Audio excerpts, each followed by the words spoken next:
आपने कितने पेजों का, कितनों को करा। अब बीजेपी उठाए तो बीजेपी ने तो उठाया था, आप भी उठा लो।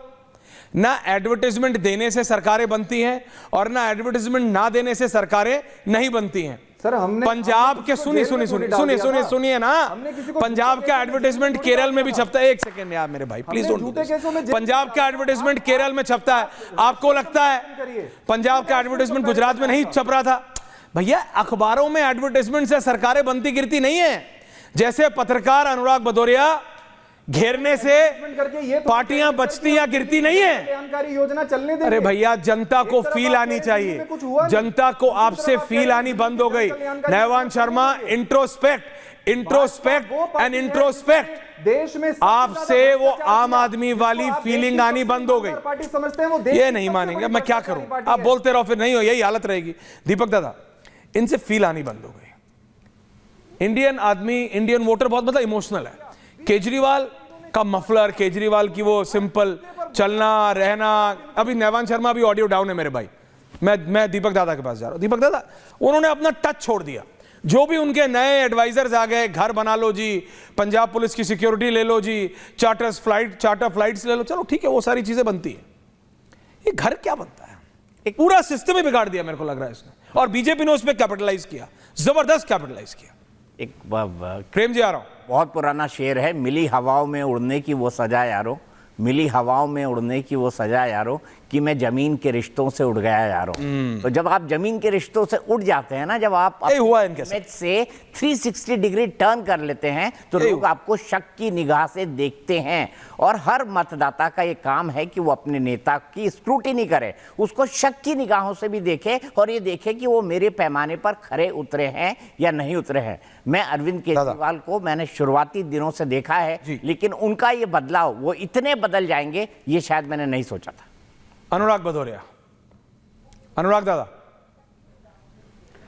देखिए मैंने आपको मिल्कीपुर भी है। मैंने आपको पहले बोला है कि भारतीय जनता पार्टी झूठ फैलाने में, परसेप्शन बनाने में बहुत माहिर है। और भारतीय जनता पार्टी जिस तरह का झूठ तारीफ कर बनाती है, ये हिंदुस्तानी संस्कृति और संस्कार में नहीं है। हर आदमी इतना झूठ और फरेब नहीं कर सकता, क्योंकि इसके पहले भी देश में राजनीतिक लोग रहे हैं, पहले भी राजनीति रही है, पहले भी विपक्ष में हम लोग रहे हैं, आज भी विपक्ष में, लेकिन इतना स्तरहीन राजनीति इसके पहले कभी हुई नहीं ना। भाषा शैली इससे ज़्यादा पहले गिरी है। इसकी जिम्मेदारी अगर किसी को जाती है तो भारतीय जनता पार्टी को जाती है। और जैसे ही मैंने आपको बोला था कि हम लोग कुछ कहना चाहते हैं, विपक्ष, अगर विपक्ष की जिम्मेदारी होती है, जैसे आप कहो विपक्ष की जिम्मेदारी होती है, सत्ता पक्ष अगर कुछ गलत कर रहा है, उसकी नीति गलत है, तो उसका विरोध करना, उसे जताना। अगर हम विरोध करते हैं, सड़क पर उसके खिलाफ आवाज उठाते हैं, तो हम लोगों को कहने लग जाते हैं तो देशद्रोही है।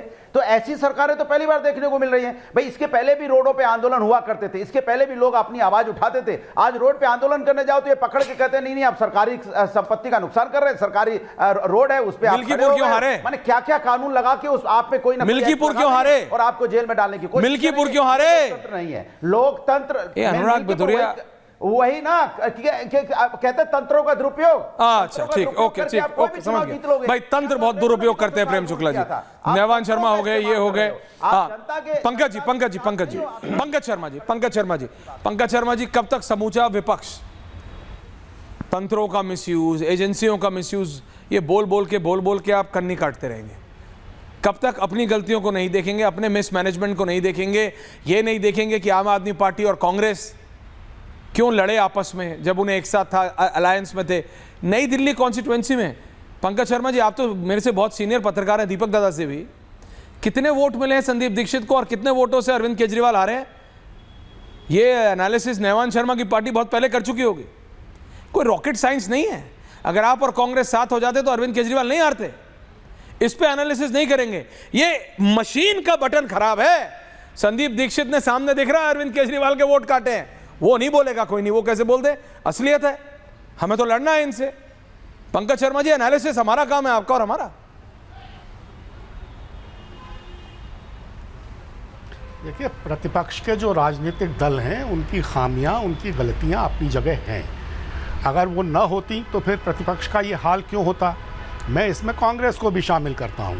कांग्रेस की जो कमज़ोर स्थिति है उसके लिए कांग्रेस खुद भी काफ़ी हद तक जिम्मेदार है, पूरी लेकिन जिम्मेदार इसका है। ये मतलब नहीं है कि जो मौजूदा हुक्मरान हैं लेकिन इसका ये मतलब नहीं है कि जो मौजूदा हुक्मरान हैं वो जांच एजेंसियों का दुरुपयोग नहीं कर रहे हैं, वो सिलेक्टिव नहीं है, ऐसा नहीं है। वो चुन चुन कर प्रतिपक्ष के नेताओं के खिलाफ प्रकरण बनाकर उनको तंग करने का काम कर रहे हैं। I don't agree. ये भी तो सही है। प्रेम शुक्ला जी के पास में जाओ, दीपक दादा सिर्फ नंबर्स दे रहा हूं। नहीं, आप प्लीज सुनिए पंकज दादा। दिल्ली में, नई दिल्ली में कांग्रेस को 4,567 वोट मिले हैं, बीजेपी सिर्फ 4,089 वोटों से जीती है।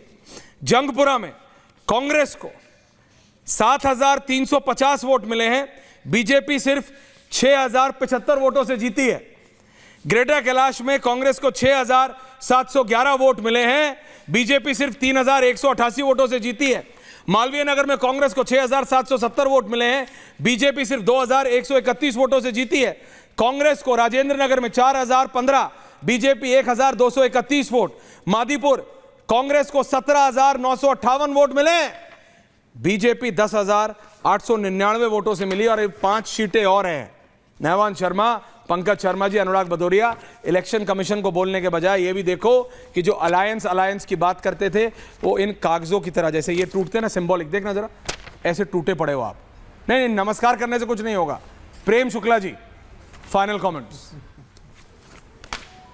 जी देखिए, राजनीति में पराजय के बाद आत्मावलोकन की आवश्यकता होती है, ये नहीं कर रहे। लेकिन जिसकी आत्मा मृत प्राय हो गई है वो आत्मावलोकन कर नहीं सकता, उसकी आत्मोन्नति जो है संभव नहीं है। भारतीय जनता पार्टी जीत की, हार की, हर स्थिति की समीक्षा करती है, इसलिए भारतीय जनता पार्टी पराजय में भी खड़ी रहती है और विजय में तो निश्चित तौर पर खड़ी रहती है। तो हर दल को जो है अपनी खामियों पर भी आत्मावलोकन करने की शक्ति आवश्यक है। लेकिन जो पानी के बुलबुले की तरह राजनीति में आए हैं, वो पानी का बुलबुला फूटने के बाद उनको अस्तित्व का संकट हो जाता है।